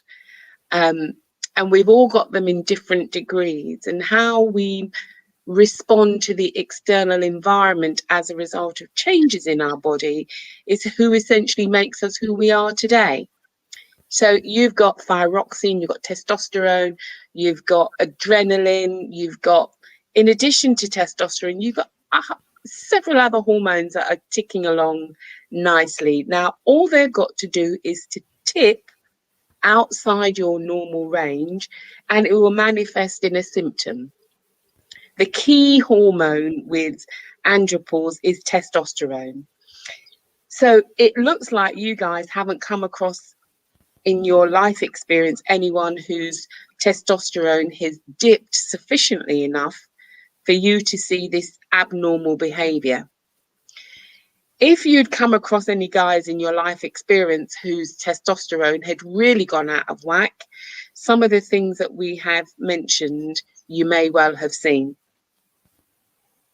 Yeah, I actually have close hand with one of my clients, 50-year-old man, 2.4 family, wonderful children. Well, I say children, they're in their mid-20s now. But when he reached 50 plus, all of a sudden, he just had this massive drop in, I don't know what it was, self-belief, confidence, relationship issues. And once he hit this andropause stage, quote unquote, he literally turned to different things. So he made his own little man cave in his house, you know, filled it with all these things that he enjoys, maybe his youth. He loves cars. He likes, you know, car models, you know, very classic things. He built a cupboard full of that, spent hundreds of pounds on these things to make himself feel happy. But what happened on the other side of that is he had an adverse effect with his relationship with his wife. So then it begs the question, like, is he doing it for himself? And if so, you know, what's the implications in that from the woman's side? And you know, would it, if it was the other way around, if a woman did that, bought these things, etc., so made a woman cave, quote unquote, would the man feel the same way as well? Okay, can we put that out? Can we put the keyboard warriors at the ready? Guys, those of you who are on Facebook and those of you who are on YouTube, just write down, women and men, what you think is, you know, women, are you likely to do that after going through the menopause? You're going to go and buy yourself a fancy car, blah blah blah, and all these trinkets and all that kind of thing. Is that your thing? Just let us know. Just if it is your thing, if you're going to buy trinkets, I want you to put a number 1. If it is not your trinket, I want you to put a number 5. And this is for the women only. I just want to see what the women are saying. Just to because Bilal's put the question out there, so let's see what the keyboard warriors are going to say today, and then we'll do the same for the men who are on. So ladies at the ready, come on, don't be shy, just put it on the thread. All you're doing is putting on number 1 or a number 5. Number 1 means you're going to go out there and be outlandish as you're going through the menopause. We've got Faye who's got number 5. Come on, thank you so much. So Yvonne, you've done your boudoir, so is that your expression? No, that's no. The boudoir. Do you know what? I'll tell you the boudoir. I'll tell you why. Because as a mother, my children are now grown, and throughout their life, it's the children first, and it's always been that way. I provide for them. They have their room. They have their stuff. Now the children are grown and old enough to hold their stuff together, their work, they're cool. So now it's about me. And it's like, you know, I wanted a comfortable bed. I have a nerve issue in my back, in my spine actually. And so I just thought, you know what am I going to do here? I had the choice, and I'll tell you the choice. I had the choice to either buy myself a nice big king size boudoir bed, yeah, but I wanted the bed and I wanted a hot tub. That's what I wanted. And I saw the bed, and the bed was far more than what I had purposed in my mind. And I said, well, it's one or the other. I can't have both. So wouldn't you class that as like the same as a man buying a fancy car? Wouldn't that come in that same bracket? No, because as I said earlier, the man buys it because as you said, the children are grown. I've got, you know, I was always the children first. Now I've got this money. I'm not gonna want to buy a fancy bed. I mostly have a nice bed, and I've always wanted a nice car. So I'm gonna go buy this car. Isn't that the same kind of thing? No, because the bed no one ain't seen. It's not part of my ego. But I'm just saying. But I'm just saying the man's got a bed already. He's always like the car. You've been said the woman, the kids first. He's been doing the same, and he's like, okay, I'm gonna buy a car. Now all of a sudden he's having a midlife crisis. No, I just want to buy a nice car because I can afford it. So is it similar? Just because nobody's seen your bed doesn't mean it's not you, splashing the cash because you're not spending it on your children anymore. But you see, it's the unreasonableness of it, isn't it? That's what the midlife. Why is it unreasonable? Ooh. That's what the midlife. Why is it unreasonable? Because he can afford it. So why is it unreasonable? But that's what the midlife crisis is about. It's about but this is what I'm saying. This is the midlife crisis. The whole persona of the midlife crisis is about his ego. It's about buying these things to make himself feel and look better, but it's an external thing. And I think that's why I mentioned in the beginning, it's more external. Whereas no one ain't seen my bed unless I'm inviting them in there, and no one ain't getting an invite. So no. Do you know what I mean? It is what it is. But I think that's you, Yvonne. That's you personally. That's what about what about women in general? Right, so we're getting some numbers in. We've got 4 With A 4. Lolly Lorraine, you can't have 1 and 5. It's one or the other, please. She's in menopause. She's in menopause. She's having a swing. Mood swing. Mood swing. 5. We're getting 5s. We're getting 5s. We're getting 5s here. So it's not 4. Yeah, I think It's they're not saying for 5. anything I think other they're than- saying 5 because it's politically correct. They want to say 1. They want to say 1. They just, they just want to, I'm a 5. Trust me, they want to go out and splash. I don't know any woman that don't like to go out shopping and splashing the cash and doing all that stuff. Do you know what? 5. I can't talk for any other woman, but as I've got older, I actually hate shopping even more. As I've got older, when I was younger, I loved shopping. Oh my God, shoes. Oh my God, bags, everything, girly, yeah, blingy, sparkly stuff. As I've got older, now stuff, I can't bother with that. But what I'm going to say is the men on the group, I'm opening it up. So if you are that type of man who's going to spend money on the sparkly things, but I want you to put a number 1 as you're going through the time of your life now. And if it's not about that, put a number 5. I just want to get the numbers in. I want to see what you guys are really saying. I want to see the honesty and be true. I won't read out your names apart from Lolly. Look. Christine Douglas says, when a woman buys things to change her life, it isn't about selfishness. It's about comfortability. The men do it purely for themselves. Same thing to me. Same difference. Kay Heisel says, I try to be as outlandish as I can be. So either I've been going through andropause for a while, or I'm living my life every day because you don't know when it's gonna done. And I'm a lady, by the way. Okay, there you go. Mm-hmm. So I don't know. Christine Douglas, it's the same thing. The man's doing it because he wants to be comfortable. He wants to be happy. I don't see anything different. Herbie's saying a 5. Yeah, 5. 1. Okay, Lolly's been honest. She's saying a 1. If she could, she would.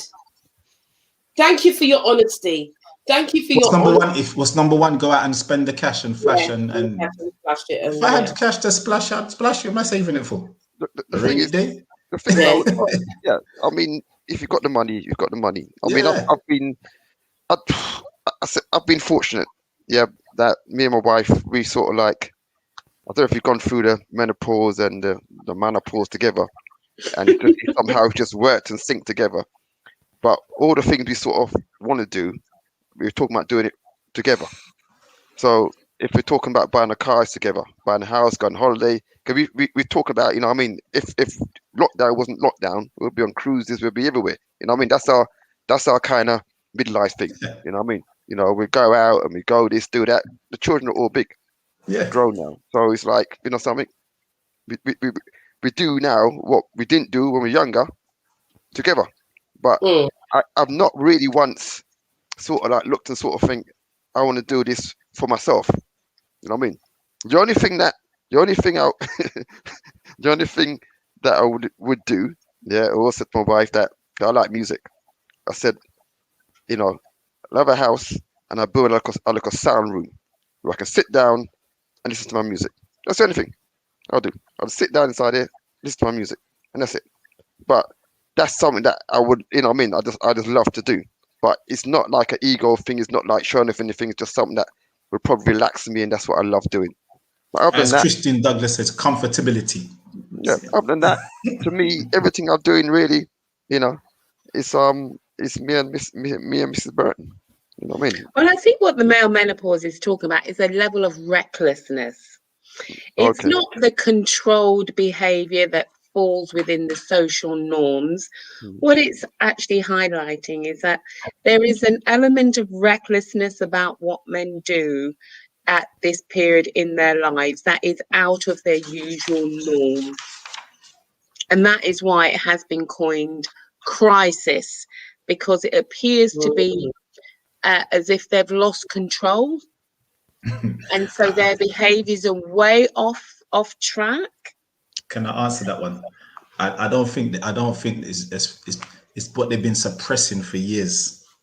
That's what they've always wanted to do, but they weren't able to do because of whatever reason why. Now they're saying, you know what? I've reached an age. I don't give a damn. I'm gonna do me.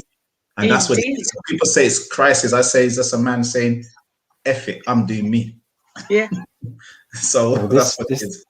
this is the reason why I brought up that scenario with the guy, you know, who's at a certain age of his life now, his kids growing up, and he literally made his own man cave of whatever he wanted to do, right? So he spent how much money. So just like what Theo's saying is, maybe that's something he's always wanted to do and just couldn't do it at the time, and now he's got the time, now he's got the, you know, whatever space and money, he's just doing it. So is that reckless? Would you call that reckless? I wouldn't call that No, reckless. I would say the typical symptoms. But just interestingly, following on from that, as a therapist, what advice did you give to this chap, if you wouldn't mind just sharing?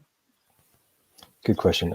So he approached me with his relationship issues because in his mind he was just doing what he's always been wanting to do, you know, spend the money, whatever hobbies he had.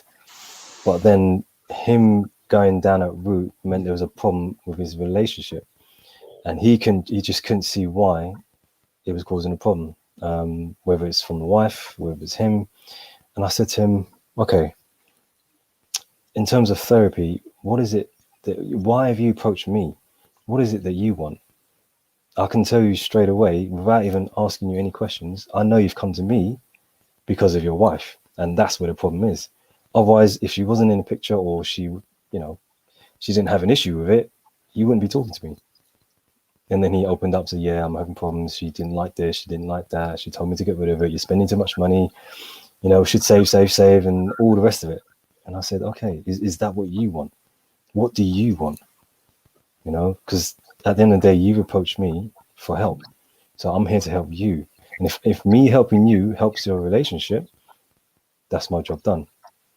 And then he just opened up and everything. So yeah, actually, what's happening is it's a mask. It's me covering up other issues that I have.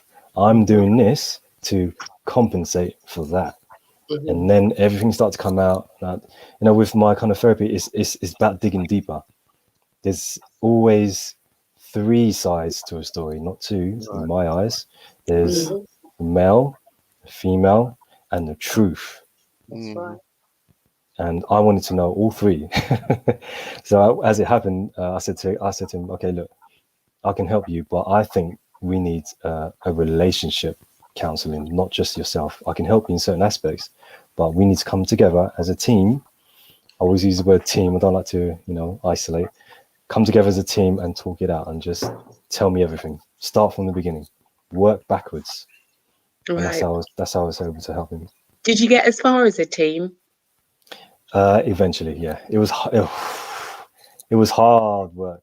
I mean, you're talking 27 years marriage, 2 kids, 2 houses, 2 cars, 2 everything, right? And underneath all of that was all this pent up, you know, frustrations, aggravations, stress, and eventually we got there. But it had to be, with relationships, the key word I always say to people is compromise. You've got to compromise.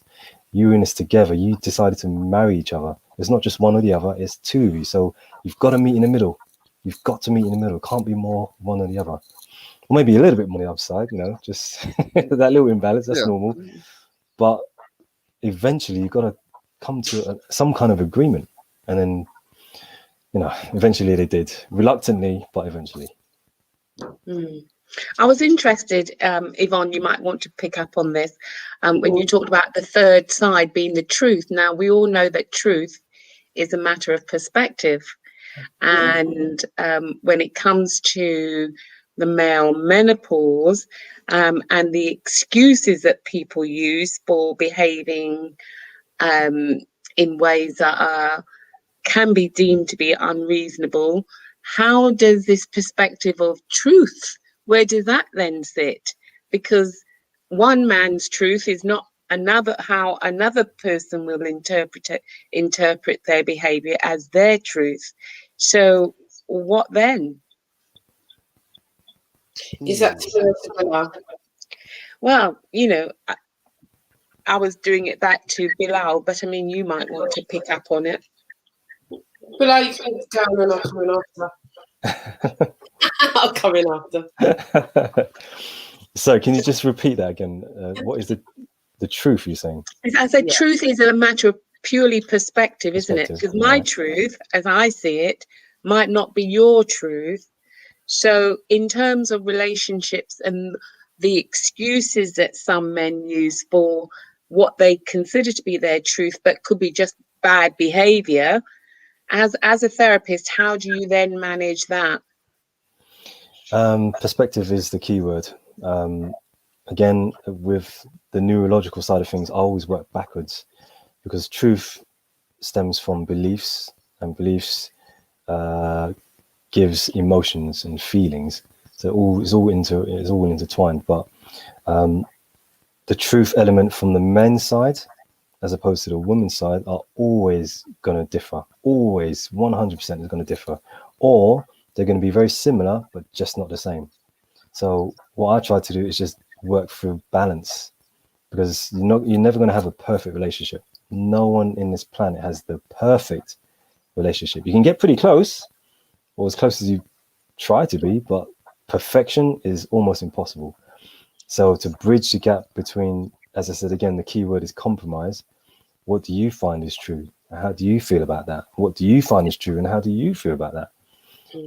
In America, it's called, there's a more adverse effect to the whole thing.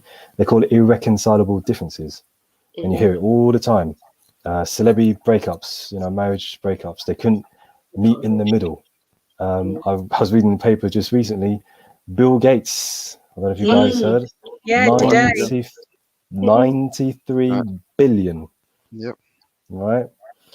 Now you tell me, in that situation, what was the truth? Was it him? Was it her? Was it both? Did they have irreconcilable differences? Was it a money thing? Was it a relationship thing? Was it a business thing? We will never know. But unless you get those two people to sit down in one room and just let it all out, you're never going to know. So information is key. Information is key. In terms of finding truth, information is absolutely key. Yeah. I think as a coach and as someone that works in relationships and helps people build relationships, I think you get to a point where you know when a person wants to accept whatever truth is there.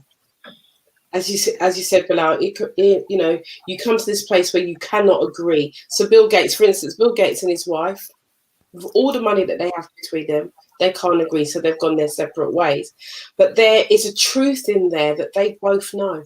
They both know, and it's a matter of how the human brain works. It deletes stuff. It generalizes stuff. So sometimes you can say something to somebody, and they hear it completely different to how you said it. It's not how I said it. I mean, we had something like that was going on on the thread. You were talking, and somebody was writing, and what he was writing was completely contrary to what you were saying. And I was like, he's deleting information, he's generalizing, and he's distorted, and that's what the brain does. And it does that for a purpose, and it does that to protect itself more often than not. So when you have two people like that coming together, as the person, as the third person, the best thing to do is make them both be the third person, and that's where the truth will then begin to unravel itself. So, and those are the types of kind of things that I would use, and to help them both see, and a bit of hypnotherapy, both see that actually you're distorting the truth, you're generalizing the truth, and where can we compromise? Where can we create harmony in this situation? Because balance means, for me, it's a 50-50 thing. But where there's harmony, it's more of a give and take. I'll give you this one, but the next one's mine.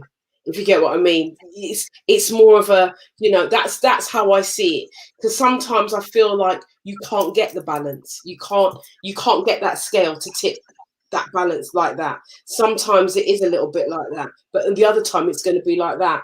And that's how successful relationships, I see, working that way. You win some, you lose some. And so, I mean, I don't know, these two guys here, they've been in long time. I don't know your relationship status, Bilal. I know Theo and Herbie have been married for a long time. So they would be able to probably say a bit more on that. But I definitely think that what you're saying is right in terms of there's two sides and there is always the truth. There is always the truth, and you get to know that. But Theo, Herbie, you can come in and add what you will to that, because you guys. I would well, same sort of thing, compromise, but I use more like a negotiation. So it's just a talk. You just sort of like negotiate, you talk. You know, you come to some arrangement, some agree. You know, what I mean, somewhere along the line. Because said sometimes it goes more one way, sometimes going more the other way.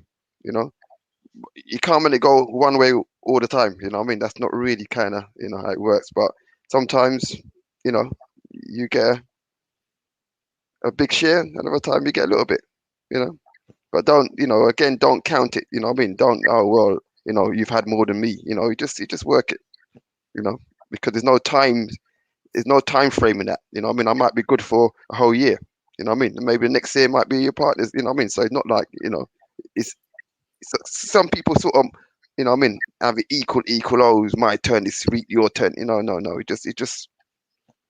just let it run. You know what I mean? You just negotiate, compromise, and just work it. And sometimes the negotiation might not be good. The compromise might not be.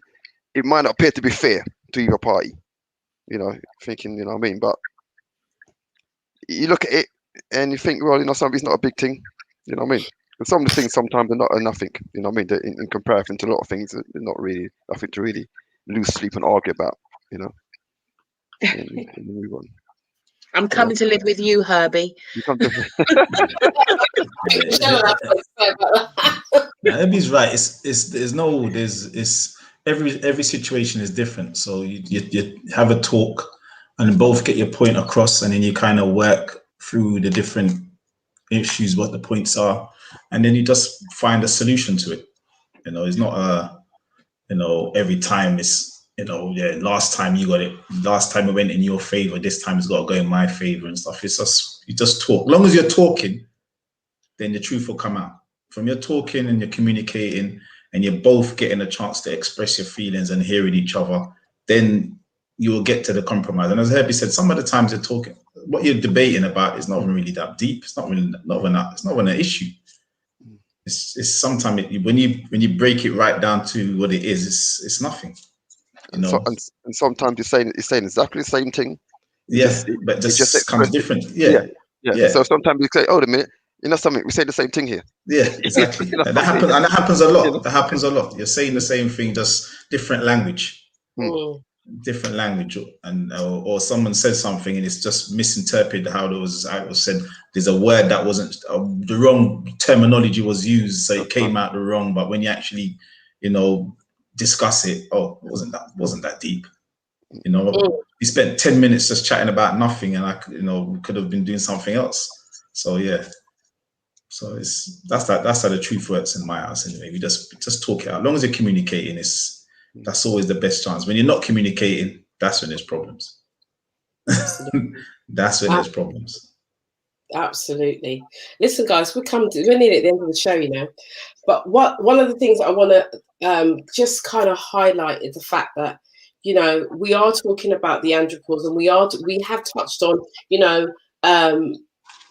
that men sometimes will go out and buy fast cars, motorbikes, and all these kinds of fancy shiny things, and the women are saying that they don't, and actually it might be the same thing, but I think what it's meant by them buying stuff is the outlandishness and spending money that's not there, and just doing their own thing to make themselves feel better. It's not, if you can afford to go out there and buy yourself a new car, and you can afford it, and you and your relationship, and you can afford it, then there's nothing wrong with that. I think the issue comes when you put yourself in a situation, or you're buying it to attract others to you that are outside of you, and you have no business doing that. I think that is the point that we're making. But men, and I'm not saying that women don't do that, because maybe women do, but from what we can see on the chat, most of the women have said that they are, you know, after going through the menopause, that is not something that they are looking to do. I think most of them just want a decent night's sleep without a night's sweat, and you know, any of those lovely kind of side effects that we have when we go through those things. You just see me just go like this a minute ago. Yes, I got a bit warm. It came over me. Yes, it did. So yes, it cometh to us in all different ways. It does. So, but before we go, what was your takeaway? If we just go around the panel, what was your takeaway for tonight, from tonight's show? So, Zora, I'm going to start with you because you're at the top. Because I normally go around the screen. So I'm going to start with you. Right? What's your one takeaway from the show? What I would say, if you're a guy going through this life experience, you know, it's not over till the fat lady sings or the fat guy sings.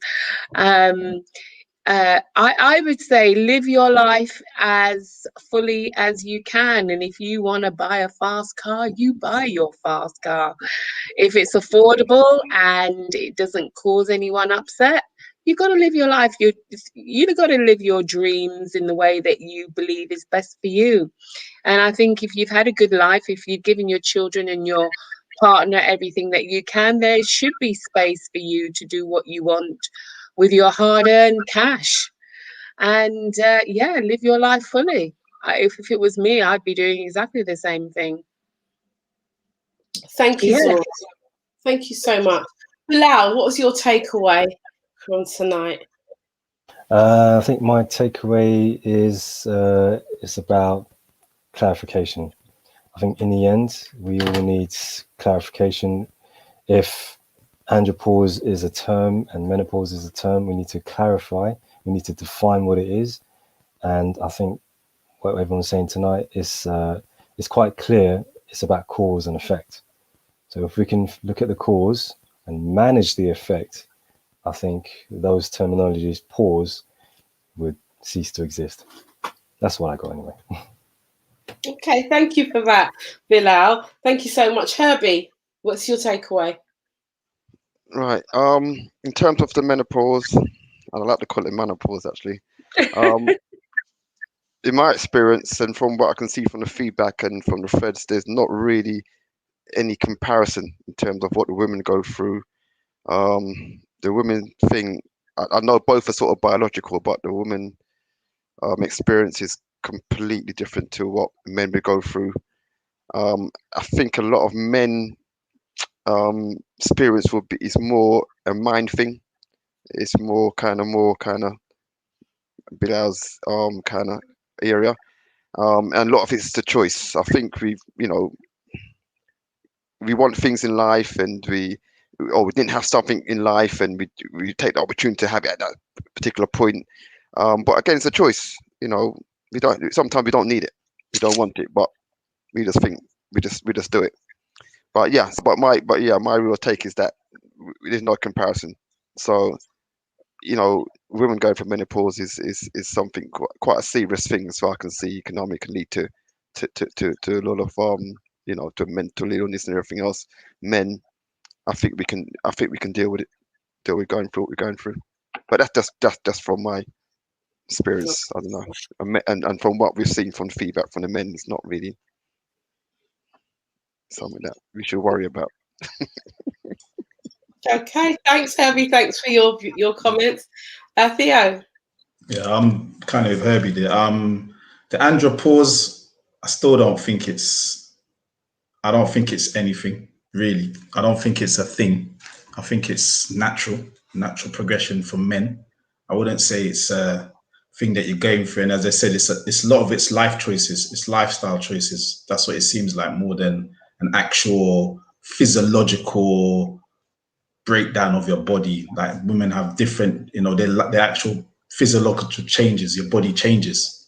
Men, more time, it's just a man going out to buy a nice car or doing things that they wouldn't have normally done. So all of a sudden, it's just a choice more than a physical thing. So you're not actually going through anything physically, more mentally, or more trying to relive your youth more than actually. So I wouldn't put it as anything to be, as a man, I wouldn't put it as anything to really worry about. It's like, oh my gosh, we're gonna, like, women are gonna get hot flushes, still getting traumatic flash of the woman with the beard and all that stuff. You know, that That's all lucky, those isn't kind it? of things. That's mentally done me. So yeah, I keep looking at women's faces now. Any woman I know is over a certain age, I'm looking at the face game. But yeah, but as for men, I don't see it as a physical thing. It's more of a choice thing. That's what I put it down to. It's a lifestyle change more than a physical change. Okay. I think it's a shame that we couldn't play the videos, because the videos would have reinforced some of the issues that some of the men do experience. But it's a shame. Next time, maybe. Yeah, next time we'll get that sorted. Okay, so we are at the end of the show, and I have to, based on the information that we've had today, I would have to agree with men on the panel that, you know, not that I want to compare the menopause to the andropause or what men go through to what women go through, but there are some real physiological things that women do experience, even in terms of their bone density changes through the menopausal years, and some of the symptoms that the men it's written that the men experience, for me, you could kind of put those into the bracket of depression, and you know, and again what Theo said, it's, you know, is it that, you know, these men are just getting old? And you know, even as a female, as a very young-minded female, you know, sometimes you realize that your mind is still young, but your body is actually getting older, and the two are not collaborating at the same time. And so sometimes that can be quite disheartening. You know, you want to do something, your mind wants to do something, but the body can't quite get there. And so I can understand that men feeling that way, and that could be given a name. But in terms of what we experience as women, in terms of the menopause, I do feel that there is, as Herbie said, there is no comparison. If we were comparing, there is no comparison. And so for me, the takeaway for me is that I still don't know what that syndrome, that tough belly looking thing is, and you know, it's not a part of the andropause, which I actually thought, well, maybe that's what that is. That man is, you know, the reason why, because some men are very slim and they've got this girth going on, and I'm thinking, well, maybe that's a symptom of the andropause. Maybe that's what that is. So I'm no further clearer there, but I am clearer as to it seems to be more like a lifestyle change for men rather than for us. It's actually a physiological change in our bodies that sometimes we have no control over, and there's absolutely nothing that's going to stop a hot flush from coming. And it's coming, and you just have to get the old piece of paper out and just sit there and take it on board. So I want to thank everybody that's here. I want to thank my panel that's been here today as I come back on screen. I want to thank you all. Zora, I want to thank you again for a fantastic presentation. Yes, thank you, Zora. Very good presentation. Awesome. You're welcome. For educating us. I do hope, for those of you who are on Facebook, those of you who are on YouTube, I do hope that you've learned something today. And I want to thank the panelists. Bilal, thank you for being on here. I hope Yes, Bilal. Blessings, man. Yeah, thanks, guys. Thanks for having me. Okay, and Theo. Next week we have Tony Crossbody and Mr. C coming on. We will be discussing the final part of the hidden issues in relationships that we have within our community. Now, I am hoping that I know it's going to be a fiery show, but what we are looking for are solutions.